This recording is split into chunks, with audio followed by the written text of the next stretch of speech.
Hello everyone! It's me again, Rialyn from Taiwan. Welcome to my mini vlog. So for today, may mga nagtatanong sa akin kung paano nga ba pumunta dito sa mga bilihan ng mga murang alahas dito sa Chungli. So keep on watching guys.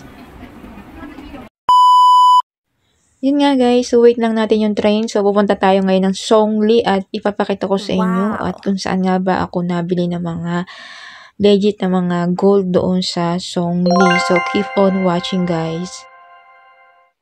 Sa panahon ngayon guys, mas maganda mag-invest ng gold kaysa sa mga ibang bagay. Charot. Siyempre yung gold kasi habang lumilipas ang panahon, nagmamahal siya. Sana all nagmamahal. Parang ganyang lupa guys. Tumataas ang presyo. So guys, kaya habang bata ka pa, habang kaya mo pang magtrabaho at sumasahod ka pa ng milyones, nako, bumili ka na ng gold, charot. So guys, fast forward muna tayo guys. Saan nga ba magandang bumili ng mga gold? So ako masasuggest ko lang dito sa Songli, mas maganda bumili kayo dito ng gold as in legit kaysa sa mga order kayo sa online kasi maganda yun sa picture pero pag dumating sa inyo is hindi yung ganun sa kagaya yung nakita nyo at hindi nyo sure kung talagang 999 yung gold na yon or 24K. Kaya make sure guys na legit yung bibilhan nyo ng gold. Kaya ako masasuggest ko isa Songli Gold. So yun na nga guys, dumating na yung train na hinihintay ko.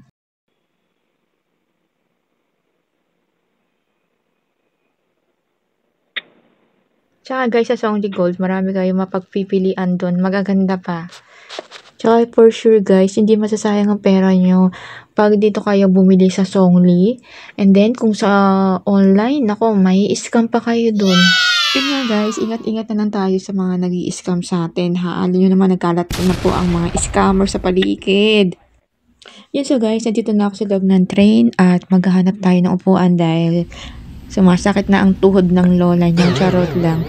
Maya-maya nasa Songli na tayo. Pagpikit ko, ayan guys, nandito na tayo.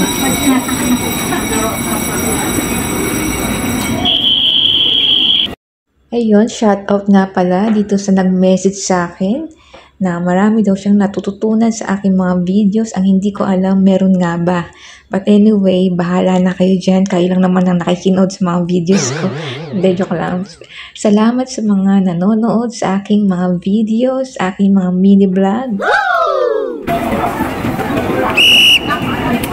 Yun guys, nakalabas na rin tayo. Mapapansin nyo maraming tao ngayon dito sa Songli kasi nga holiday guys. So guys, tatawid lang tayo dyan at papunta tayo sa tamang tao este sa mga bilihan ng mga legit na alahas dito sa Songli. So guys, tawid lang po tayo dito. Tapos makikita nyo po yung Family Mart. So yan, dire-diretsuhin nyo lang po yan. Tapos makikita nyo yung Adidas, KFC. Magkakalapit lang yung mga nagtitinda na ng mga gold dyan. Ay nako guys, wag kayong matakot na maligaw dito. Dahil dito ay maya't maya, marami kayong makikitang kapwa Pilipino dito. As in talagang pasyalan tong lugar na te. Nabubulol na ako. Pasyalan ito ng mga Pilipino sa Songli. Ay nako guys, sinasabi ko sa inyo, pag kayo napunta dito sa Songli, nako, mapapadalas talaga ang punta nyo dito. At sinasabi ko rin sa inyo, mauubos ang sahod nyo dito. At kung nagbabala kang pumunta dito, ay wag ka nang tumuloy.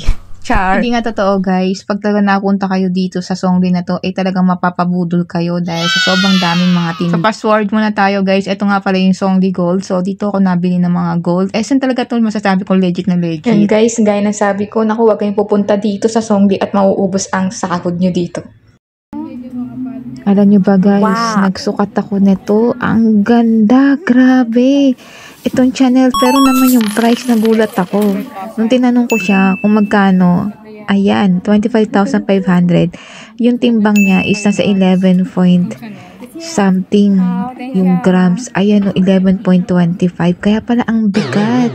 Huwag ka munang mag-alala baby, babalikan kita next year. I love you. Ito naman yung Dior guys. Maganda siya, promise. Meron ako ng ganito isa. Kailangan nagkayupi-yupi na dahil nga manipis lang yung nabili ko dati. Ngayon medyo makapal na siya. O diba, yayamanin. Last year, bumali ako na tong Dior. Nasa 6,000 plus. Ang timbang niya nasa 2 2 point something, 2.9. Pero ngayon, nasa 8,000 plus NT. Yung timbang niya nasa 3.2. So next, ito naman yung top gold na nagte-trending sa TikTok na may mga sale sila. Kung balak mong pumunta dito, wag ka nang tumuloy dahil tapos na ang laban. Dahil wala ka nang maabutan, dahil ubos na lahat ng promo nila na sa halagang 900 NT. Kaya wag ka nang pumunta dito sa top gold na to dahil masasaktan ka lang talaga. Actually guys, marami kang magaganda rito, kaya lang hindi ko maintindihan sa aking mga mata bakit wala siyang matipbuhan. Grabe guys nagsukat-sukat pa ako ng sing-sing dito. Pero yung ending, sa Songli Gold din pala ako bibili. O yan, nabudol na naman ako ng Songli Gold. Pero uuwi si Inday ng masaya. Thank you everyone! Bye!